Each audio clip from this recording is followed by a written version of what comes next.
Action. మనం సినిమాలో చూసిన కొన్ని సన్నివేశాలు నిజంగా ఇలా జరుగుతుందా అని కొట్టిపారేస్తాం. కానీ కొన్ని నిజ జీవితాల్లో కల్పితాలకు మించిన డ్రామా ఉంటుంది. విధి ఆడే వింత నాటకం వంటి పదాలు, సామెతలు అలాంటి వాటిని చూసే పుడుతుంటాయి. అవును, అమెరికాలో జరిగిన ఈ సంఘటన చూస్తే నిజంగా ఎంతటి వారైనా షాక్ అవ్వాల్సిందే. ఇద్దరు అన్నా చెల్లెళ్ళు, అందులోనూ కవలలు, అనుకోకుండా భార్యాభర్తలయ్యారు. విచిత్రం ఏమిటంటే ఆ విషయం వారికి కూడా తెలియదు. ఓ విచిత్ర పరిస్థితిలో ఆ వాస్తవం వెలుగు చూసింది. వివరాల్లోకి వెళ్తే వారిద్దరూ కవల పిల్లలు. ఒకరు ఆడ, మరొకరు మగ. చిన్నప్పుడే ఓ ప్రమాదంలో తల్లిదండ్రులకు దూరమైన వారిని వేర్వేరు కుటుంబాలు దత్తత తీసుకున్నాయి. అలా దత్తత తీసుకున్న వారికి తాము తీసుకున్న బిడ్డకు తోబుట్టువులున్నారని తెలియదు.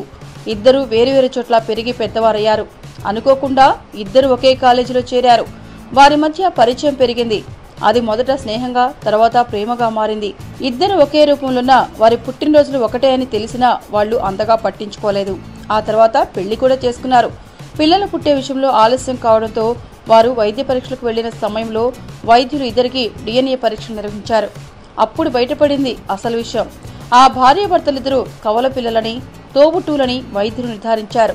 సినిమా కథ కూడా ఏమాత్రం పనికిరాని ఈ కథ అమెరికాలోని మిస్సిసిపిలో చోటు చేసుకుంది. మీకు ఈ వీడియో నచ్చితే ఒక లైక్ కొట్టండి, లేకపోతే కామెంట్ చేయండి. బట్ సబ్స్క్రైబ్ చేయడం మర్చిపోకండి.